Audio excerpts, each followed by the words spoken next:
자, 요즘 대선 후보들 지지율을 보면요. 안철수 후보 몸값이 좀 오르고 있는 상황인데, 자, 안철수 대선 후보, 국민의당 대선 후보의 그 발언 볼까요?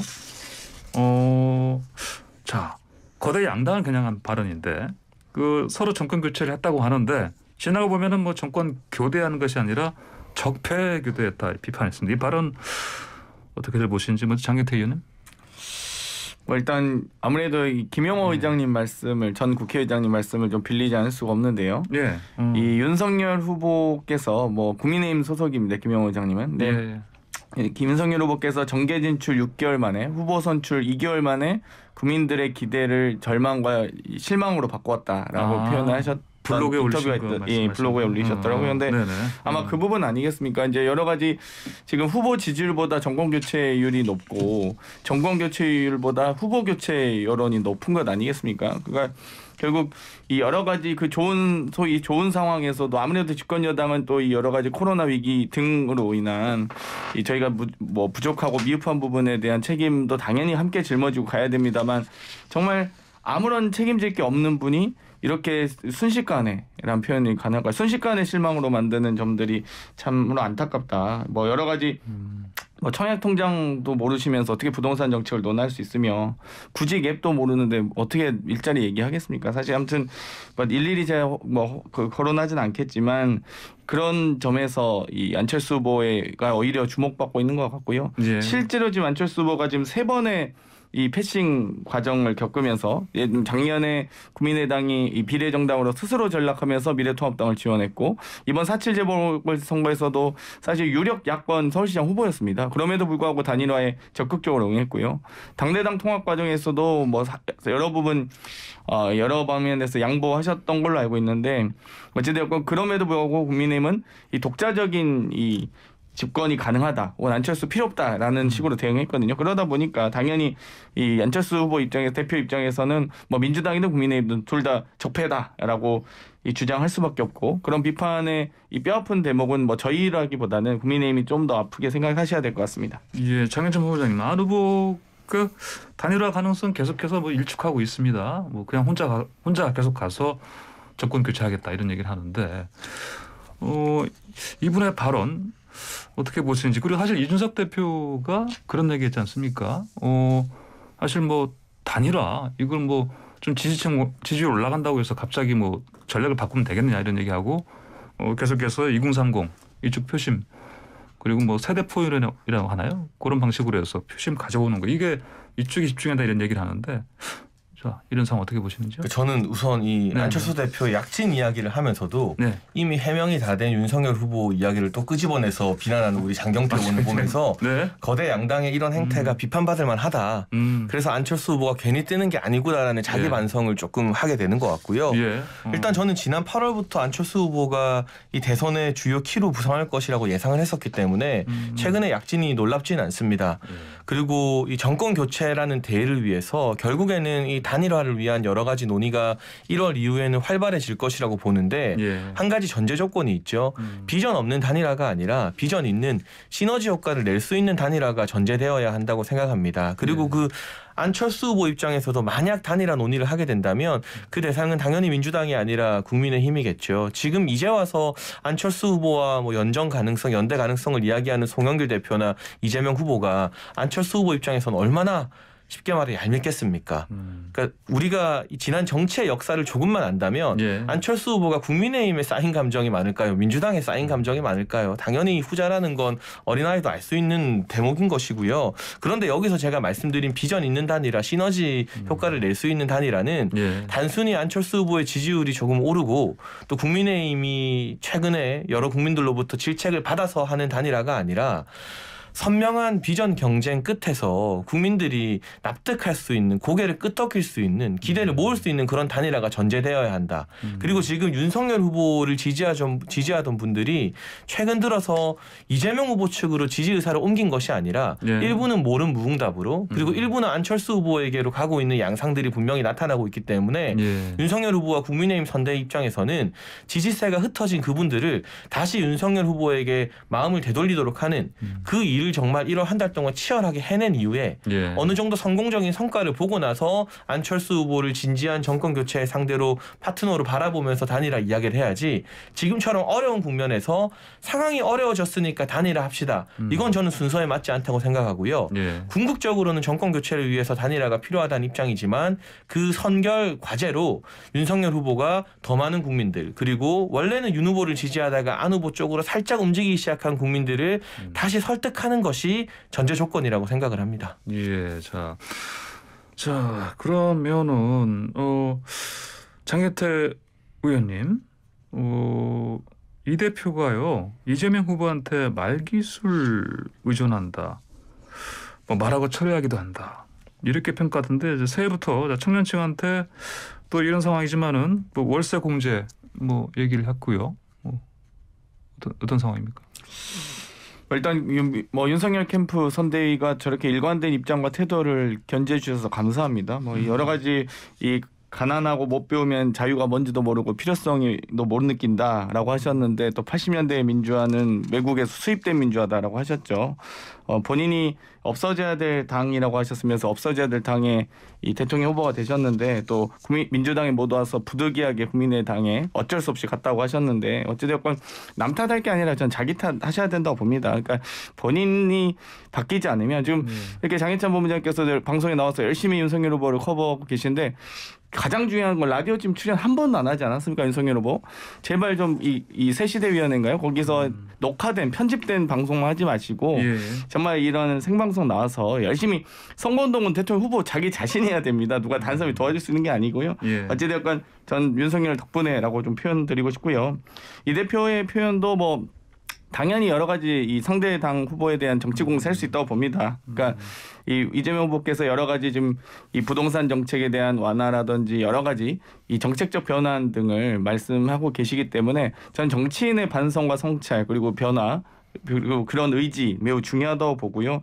현재 이 월세 공제 같은 경우도 작년에 이미 주거급여 뭐 소득분이 중위소득 한 46% 이하로 해서 500억이 편성돼 있었습니다.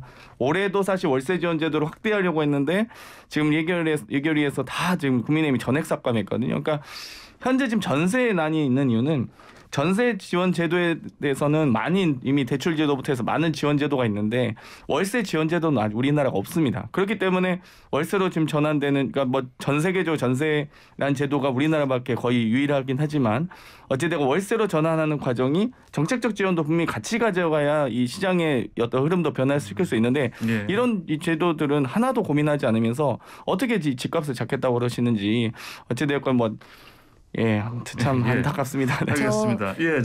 장혜영님. 네, 이재명 후보님 그 청년 월세 공제 이 정책 관련해 가지고 말씀하셔서 요건 저도 좀 첨언을 하고 싶은데요. 근데 지금 우리 청년들이 다 그런 이제 정규직 노동자들로 일하기보다는 또 이제 불안정 노동이 굉장히 확산되면서 근로소득자보다는 프리랜서나 플랫폼 노동 이런 비임금 노동에 종사하는 경우들이 굉장히 많은데요. 문제는 이런 월세 공제라고 하는 것이 근로소득자에 비해서 이런 비임금 노동자들한테는 적용이 안 된다는 얘기입니다. 그래서 이게 굉장히 뭐 청년들의 월세 지원을 대단하게 해주는 것 같지만 사실상 지금 존재하고 있는 월세뿐만 아니라 뭐 의료비 공제, 교육비 공제 이런 것들로부터는 다들 사각지대에 있거든요. 그래서 그냥 이제 정책을 낼 때 번들하게 이름을 잘 붙이는 것도 중요하지만 실제로 진짜 사각지대에 있는 청년들의 부분에 있어서까지도 좀 포함을 하고 파악을 하셔서 월세 세액 공제 얘기를 하더라도 좀 하시기를 바란다는 말씀은 꼭 드리고 싶습니다. 제가 일방적인 비난만 듣다가 우리 장혜연 의원님 말씀을 들으니까 이래서 다시 제3지대가 뜨는구나 싶은 생각이 좀 드네요. 네. 그렇습니까? 알겠습니다. 양당이 참 반성할 게 많습니다. 다시 그 안철수 후보 얘기 들어가서요. 장혜영 의원님 더 좀 얘기를 하셔야겠는데요. 안철수 후보 관련해서는 지지율 변화라든지 이것 때문에 나타나는 요즘 단일화 얘기라든지 이런 거 어떻게 지켜보고 계시는지요? 네, 일단 안철수 후보님 참 피곤하시겠다 그런 생각이 많이 드는데요. 이제 더불어민주당이나 국민의힘이나 안철수 후보는 단일화에 대해서는 어쨌든 명확하게 생각하고 있지 않다라고 하는 부분들을 거듭해서 얘기하고 있는데 심지어 저는 송영길 대표님이 말씀하시는 걸 보면서는 이건 좀 너무했다는 생각이 들었어요.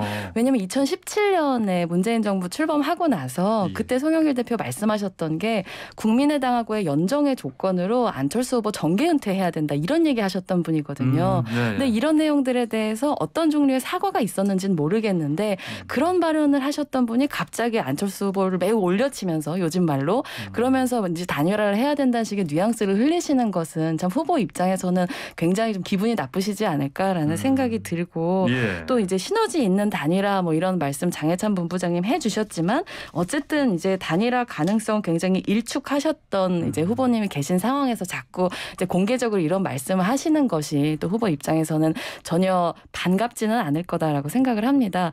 어쨌든 이번 대선 통해서 명확하게 이제 시민들이 바라는 것은 또 이런 기득권 양당 체제 1번 아니면 2번이 계속 교대하면서 집권하는 정치는 이제 끝내야 된다라고 하는 부분이고 이제 국민의당의 안철수 후보님이나 뭐 정의당 심상정 후보님이나 정책적인 측면에선 차이가 많음에도 불구하고 이제는 이런 양당 체제 종식하고 다당제 연정으로 나아가야 된다라고 하는 점에 있어서는 뜻이 맞아서 이제 많은 대화들을 나누기도 했었던 것인데요. 어쨌든 이런 극한 대결 정치로는 지금 우리 사회가 마주하고 있는 기후위기, 불평등, 또 차별 이런 위기들을 제대로 해결해 나갈 수 없기 때문에 이 윤석열 후보의 소위 그 본부장 최근에 이제 당까지 포함이 됐죠. 본인, 이제 부인, 장모 그리고 당이라고 하는 리스크가 현실화되면서 이제 정권 교체를 바라는 이제 보수 지지자분들께서 아마 안 후보님에 대한 지지로 좀 돌아서고 계신 게 아닐까 싶은데 이제 이 제3지대에 대한 열망, 다당제에 대한 열망이 안철수 후보께 가는 것도 있지만 특히나 이 박근혜 전 대통령 사면을 기점으로 이에 대해서 분노하는 시민분들 그리고 또 이제 경제적인 불평등을 심화시키는 부자 감세 여기선 사실 민주당이나 국민의힘이나 이제 50보 100보지 않습니까? 이런 부분에 대해서 반대하는 시민들 그리고 인간적인 어떤 존엄을 훼손하는 차별과 혐오는 좀 금지돼야 된다. 이런 생각하시는 유권자 분들께서는 또 이제 정의당과 심상정 후보를 재발견해 주시지 않을까 생각합니다. 알겠습니다. 자, 방금 윤석열 후보 얘기 나왔으니까요. 또 선대위 관련해서 그 이준석 그 당대표가 뭐 계속 합류하는 거 다시 거부하고 있는데 그 상황에서 김민전 교수가 공동선거 대책위원장 합류하지 않았습니까? 네, 그렇죠. 근데 김민전 위원장 그 발언 중에 저기 젊으신 정치인들이시니까요. 20대 남성들이 술 마시느라 학점이 낮아서 불만이 많다고 그래서 젠더 갈등이 발생하는 거다. 이렇게 얘기를 하지 않았습니까? 이런 얘기를 왜 했을까요? 일단은 뭐 정치를 안 해보셨던 분이기 때문에 뭐 맥락을 떠나서 이런 발언들이 어떻게 전해지는지에 대해서 조금 이해가 부족하신 게 아닌가 하는 안타까움이 많이 들고요. 기본적으로 저도 요즘 이 젠더 이슈 문제가 너무나 민감한 문제이기 때문에 많은 분들 관련된 활동하는 분들 만나고 있는데 제가 30대입니다만 또 제가 생각하는 것과 요즘 20대들이 생각하는 게 완전히 달라요. 그래서 제가 이 20대 활동가 분들이나 청년분들에게 요새 많이 배우고 매번 깨지고 있습니다. MZ라는 표현 되게 싫어한다면서요? 네, 굉장히 싫어합니다. 어디 감히 M세대와 우리를 묶느냐. 이제 밀레니얼도 우리 입장에서는 나이든 꼰대다 이런 생각을 또 20대들이 많이 하고 있는데요. 꼰대들 계시는 건데요. 그렇죠. 그래서 우리가 잘 모르는 세대, 잘 모르는 분야 이야기에 대해서 과거 내가 20대였을 때 어떤 추억이나 기억을 기반해서 말하는 건 누구든 제가 특정인을 지정하는 것이 아니라 누구든 조금 자제할 필요가 있다. 그리고 그 20대와 새로운 세대들에게 뭐 이건 이러하다라고 말을 하고 답을 제시하기보다는 그들이 생각하는 문제의식과 답이 무엇인지 귀를 기울이는 게 먼저다라는 이 경청의 자세를 가진다면 이런 불필요한 논란은 조금 줄어들 수 있지 않을까 하는 안타까운 마음이 많이 듭니다. 장경태인 뭐 명백한 이대남 비하 발언이시고요. 20대 남자 술 많이 마셔서 학점이 안 나온다. 또 하태경 의원님까지 비하하셨더라고요. 하태경 의원이 군대 안 다녀와서 이대남 모른다. 아니 청년이 아니었던 노인이 있습니까? 20대를 거치지 않는 장년이 어디 있겠습니까? 사실 여러 인생의 경험들이 다양하게 분포해 있는 건데요. 그걸 특정해서 군대를 안 다녀오면 20대를 모른다. 근데 저는 이런 표현들이 좀 어이가 없고요. 어찌되건 지금 현재 윤석열 선대위가 홍준표, 유승민, 이준석 대표가 보이지 않는 선대위입니다. 그러니까 지금 윤석열 후보께서는 30대 장관 만드시겠다고 하셨는데 30대 당대표부터 좀 일단 챙기셨으면 좋겠습니다. 네, 저 장경희 의원님. 네, 일단 술은 20대 여성들도 많이 마십니다. 예. 그래서 그런 어떤 특성들을 가지고 자꾸 이제 남성과 여성을 갈라치는 얘기들은 좀 정치권에선 그만 들었으면 좋겠고요. 예. 진짜 문제들이 있지 않습니까? 젠더 사이에 존재하는 불평등의 문제들 그리고 이미 과열되어 있는 젠더 소위 말하는 갈등의 에너지들이 있기 때문에 이제 책임 있는 자리에 가신 만큼 진짜로 구체적인 문제를 해결하는 데 기여가 되는 발언을 해주시면 좋겠다고 생각합니다. 알겠습니다. 자, 마지막으로요. 그 윤석열 후보 부인 김건희 씨에 대해서 민주당에서는 계속해서 공세를 펴고 있습니다. 고려대 미디어대학원 최고의 과정 이쪽으로도 지원할 때 허위 이력 우리 입학했을 수 있다 이런 의혹을 제기하는데요. 장경태 의원님 이거 뭡니까? 일단 뭐 5개 대학에 지원하실 때 허위 학력, 허위 경력, 허위 이력, 허위 수상 경력까지 참 다양하게 저도 지금 10여 가지 이상 뭐 거의 20여가지가 넘어가고 있는데요. 뭐 여러 가지 검증을 하고 있습니다만 하면 할수록 충격과 공포입니다. 그러니까 학생을 가르치겠다는 교수를 지원하신 분 아니겠습니까? 근데 어떻게 이런 이력으로 지원하셨는지 참 안타깝고요. 이 서울대 이 글로벌 리더 과정에는 감사라고 표현하셨던 경력을 고려대에선 부사장이라고 기입을 하셨는데 또 그 해명이 참 가관입니다. 감사와 부사장을 겸임했다라고 해명을 하셨더라고요. 그런데 아니 감사는 기업의 어떤 경영 과정을 감리 감독하기 위해서 있는 거고 부사장 같은 경우는 어쨌든 경영진에 참여하고 있는 건데 두 개를 겸임한다는 게 글쎄요 그 잘못 나온 해명이 아닌지 저도 좀 의구심이 들었고요. 어찌됐건 이뿐만 아니라 서울시립미술관에서 진행했던 여러 가지 전시회라든지 저도 지금 검증하고 있는데 그러니까 전시회를 개최한 적도 없는데 전시회를 개최했다고 쓰셨더라고요. 그래서 아무튼 좀 이게 뭐 근무 이력도 없고 뭐 경력도 없고 전시한 것도 없고 수상 출품을 안 했는데 어떻게 수상을 합니까? 진짜 너무 많아서 정말 이런 분이 어찌됐건 지금 대통령 후보부인 아니겠습니까? 이 영부인이 만약 되시면 이 대통령 제2부속실의 청와대 행정관의 지원을 받는 분일 텐데 이분이 먼저 좀 국민 앞에 나서지 못하는 대통령 부인이 있다는 것도 너무 말이 안 되고요. 대통령 후보께서도 지금 방송 출연 안 하고 계시지만 어찌되었건 좀 이런 의혹들은 본인이 좀 나서셔서 검증하시고 또 본인도 해명하셨으면 좋겠습니다. 알겠습니다. 장혜찬 부부장님. 네, 짧게 말씀드리면 소규모 회사로 설립 전 단계부터 구상이나 운영을 같이 주도해 왔고요. 실제 2년 넘는 기간 동안 등기 이사였고 등기 이사들의 대외적 직함이 상무, 전무, 부사장, 감사 등 다양했습니다. 그래서 이 부사장 직함 역시 가지고 재직했던 회사가 맞다는 말씀을 해명으로 조금 드리고 이 해명과 무관하게 그리고 민주당이 무분별하게 제기했던 가짜 뉴스 중에 하루 만에 사실이 아닌 것으로 판단된 것들도 상당히 많다는 그런 팩트와 무관하게 김건희 대표가 어쨌든 지난 연말 국민들 앞에 나와서 낮은 자세로 내가 잘못했다. 다만 이 남편에 대한 마음은 거둬두지 말라. 간곡하게 호소했던 그 사과의 진심은 그대로이기 때문에요. 사실관계를 해명하는 것과는 별개로 계속해서 겸허하고 낮은 자세로 그 사과의 메시지를 본질을 잊지 않고 국민들에게 머리 숙이겠다는 그런 말씀도 같이 드리고 싶습니다. 예, 알겠습니다. 장혜영 의원님. 네, 참 장혜찬 본부장님 너무 힘들겠다. 어떻게 좀 말이 안 되는 걸 되게 만들기 위해서 이렇게 노력하시는 모습이 너무 안타깝고 장혜찬 본부장님의 진심은 잘 전달이 되는 것 같고요. 저는 사과와 해명은 특히나 정치에 관련된 거라면 과도한 것이 진정성이다라고 봅니다. 이제 검증을 이 정도로 했는데도 여전히 의혹이 해소되지 않고 이렇게 용기 내서 대국민 사과하셨음에도 불구하고 대부분의 여론은 거기서 진정성 느껴지지 않는다라고 하는 거거든요. 이 정도 됐으면 당 차원에서 나오셔서 정말 너무하다 싶을 정도로 명명백백하게 필요한 모든 의혹들을 일거에 해소하셔서 더 이상 좀 이런 뉴스로 국민들의 소중한 시간을 뺏지 않았으면 좋겠습니다. 알겠습니다. 자, 청년들의 그 힘겨운 삶이요. 이거를 우리가 이제 문제를 해결하려고 할 때 뭐 요즘은 뭐 기본적으로 일단 뭐 부동산 문제를 얘기하는데 아까 잠깐 얘기 나왔습니다만 월세 뭐 그 부담 경감하는 거라든지. 근데 근본적으로 좀 짧게 좀 여쭤보겠습니다. 후보들이 지금 거의 다 수도권의 집중 문제라는 게 기본적으로 부동산 이 자체가 제도도 문제지만은 사람들이 몰려드니까 부동산 값이 올라가는 거 아니겠습니까? 기본적으로. 후보들이 이렇게 수도권의 어떤 집중된 것들을 지방으로 분산하는 이런 부분 관련해서 정책이 특별하게 지금 나온 게 없는 것 같은데 거기서 짧게 한 1분씩만 말씀해 주실 수 있겠습니까? 가능하겠습니까? 뭐 국가균형 발전에 대한 여러 가지 로드맵 등을 제시하고 있긴 한데요. 예를 들면 저희 더불어민주당은 뭐 일단 국회 세종의사당 신설, 또 청와대 세종분원 설치 등을 포함해서 국가균형 발전된 논의도 하고 있고요. 또 얼마 전에 여러 가지 이 광역 행정 체계에 대한 통합 운영이 가능한 메가시티 건설이 가능하도록 하는 법안 등을 지금 국토위에서 지금 이 법안 소위에서 통과시킨 바 있습니다. 그렇기 때문에 이 앞으로 후보께서도 여러 가지 지금 이 제안을 하실 텐데 곧 발표 예정으로 알고 있습니다. 그렇습니까? 예. 장희찬 의원.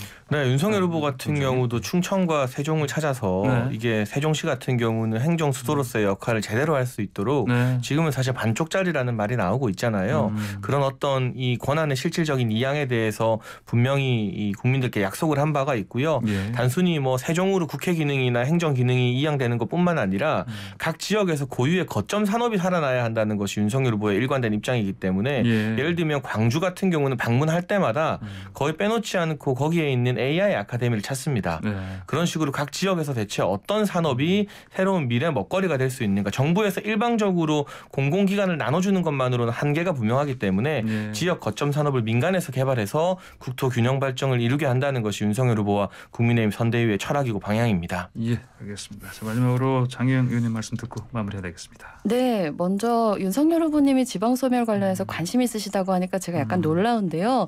왜냐하면 종부세 폐지하겠다고 하시면서 줄어드는 지방세수 관련해서는 아무 대책이 없으시다는 걸 지난 토론회에서 좀 확인을 했거든요. 그래서 약간 놀랍다는 말씀 먼저 드리고 싶고요. 이제 정의당 심상정 후보님 같은 경우에는 지금 가장 중요한 기조가 바로 이 기후위기를 마주한 산업의 전환입니다. 그리고 이 전환이라고 하는 것이 여전히 또 이제 수도권 중심이 되는 것이 아니라 녹색 관련된 산업들이 지역에 균형적으로 이제 배분이 되면서 그 산업들을 토대로 우리가 지방 분권을 실현해 나가야 한다라고 하는 것이 명확한 기조다. 이렇게 말씀드리겠습니다. 알겠습니다. 자, 삼장법사 정치 썰전 세 분과 함께한 오늘의 토론 여기서 마무리하겠습니다. 세 분 감사합니다. 감사합니다.